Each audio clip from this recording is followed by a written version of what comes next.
So this first question says a bag contains 7 red and 3 white identical balls.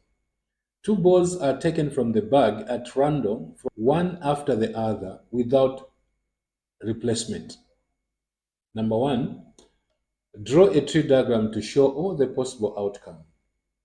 Number two, find the probability of taking at least one white ball.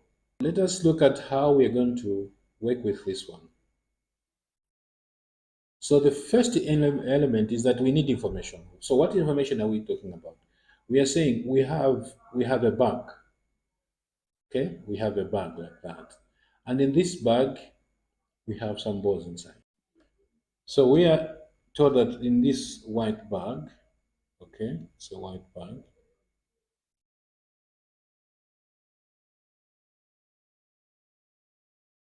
Okay, in this bag there are a number of balls. So we have 7 red ones, and we also have 3 white ones. And so in the bag, the total number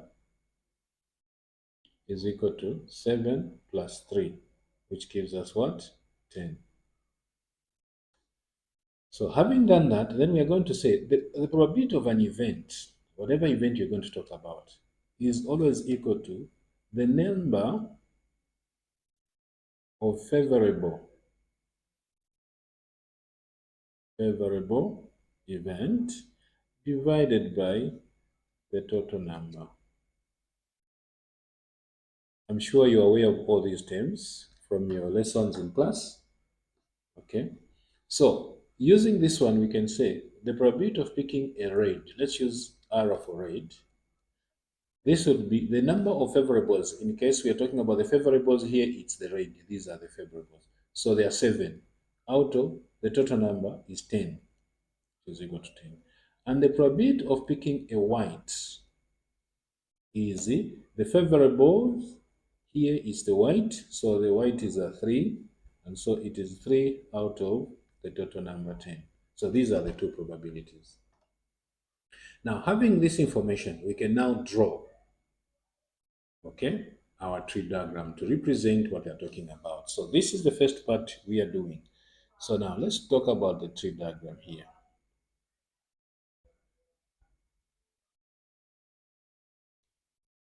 So we are saying in the tree diagram, there are 2 balls that were taken out. 2 balls. Okay. So to pick the first one, when we were picking the first one, randomly, we could have picked a red ball. So if we picked a red ball, then the probability was going to be 7 out of 10. But also there was a chance that we could have picked a white ball. And the probability of picking a white ball was going to be 3 over 10. I want you to notice here, that the numerators, when you add them, they should give you the number that is at the denominator. So this is the picking of the first ball. Let's put a boundary here. We are saying this is the first ball. So now on picking the second ball, remember that we've picked one, and already the information is saying without replacement, meaning we did not put back what we picked. So here the total number are 10. But on the second picking, we're now picking out of 9 because we did not replace the one that we picked. And then the one that we picked, we don't know whether it was a red or it was a white, but we picked one. So if we had picked a red, then the second picking is going to be connected to a red. So we're going to also have here 2 options. The option would be we can pick another red, which in this case, if we pick another red, we'll ask ourselves how many reds are remaining after picking this first red. They are now 6. So it will be 6 out of the 9, which is this one here. Or if we did not pick a red, we picked a white. Our first was a red, then we pick a white.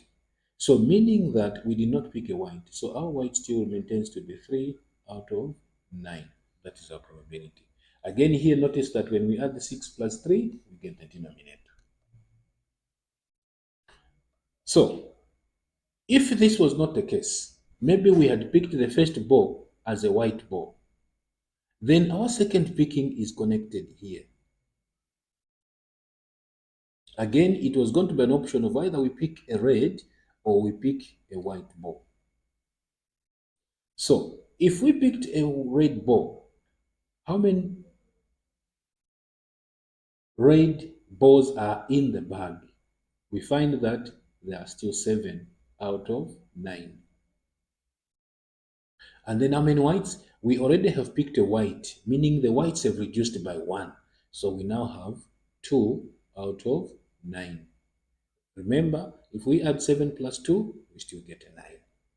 And so this is our diagram that we have shown. So you can end here. Actually, you get your marks. But I want to say that sometimes it's also very important in preparation for the second question. You can do a summary of information here by saying, okay, I'm going to use a different color. I'm going to use a red color here so that we see what I'm talking about. If you follow this line, you move with this line here like that. You move like that. You are saying here in this line is the probability of picking a red and a red. So meaning that the two balls that you picked were both red.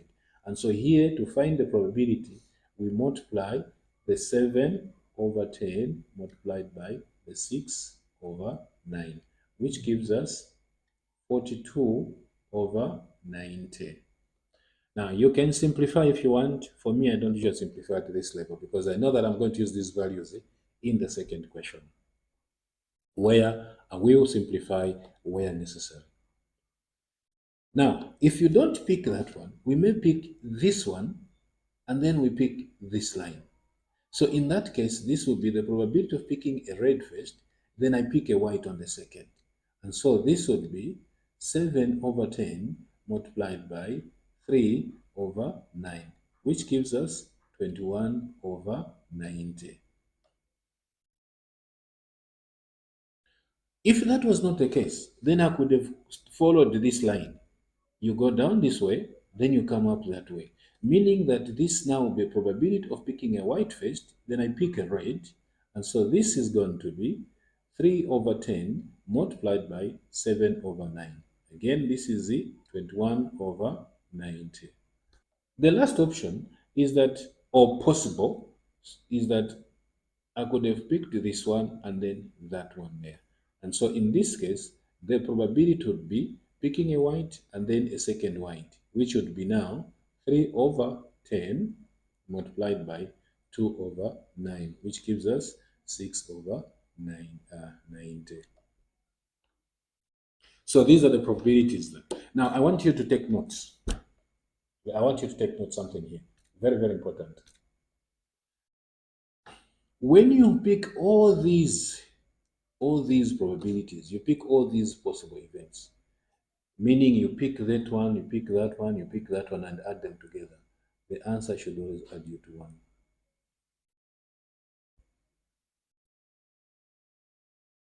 If you pick everything, the answer is always 1. The probability of a certainty event is 1. It's never over 1, it's never less than 1, it's never negative 1, it's 1. And that's what this entails. Now that we've got our values, let's now go to do part 2. Part 2 is asking us to calculate the probability of picking at least one white ball. Now, in questions of this nature, this phrase here is very important. At least means that you have to pick, in this case, you have to pick 1 or greater than 1. So we write it as 1 equal to 1, which is at least 1, or greater than 1, but not less than. That is the meaning of this at least here. So we're now coming back to our diagram. Let's see where we have the probability of at least one. So when we come back here, one white, we see this one here as one white, this one here as one white. So these are the probabilities that we are going to pick. The probability of red and a white, okay? We're going to pick the probability of a white, red. But then we are saying greater than one, meaning we also pick this one, which has two whites. So the probability of picking a white and a white. And so these are the three probabilities that we're going to pick. So we now write and say the probability of picking at least one white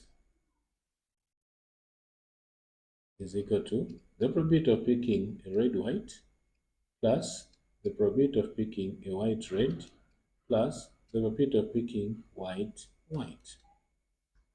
And so we have these values. What are the values? Remember I said I don't simplify at that point because I know that I'm going to get them. We have 21 over 90, 21 over 90, and 6 over 90. 21 over 90 plus 21 over 90 plus 6 over 90. And so remember, in addition of fractions, when the denominator is the same, just add the numerator. So this is 21 plus 21, 42, 42 plus 6, 48. So we have 48 over what? Over 90. When we divide in this number, this is paper 2. So when we divide 48 and 90 by 6, we get 8 out of 15. And so this is our probability of picking at least one white ball from the bag.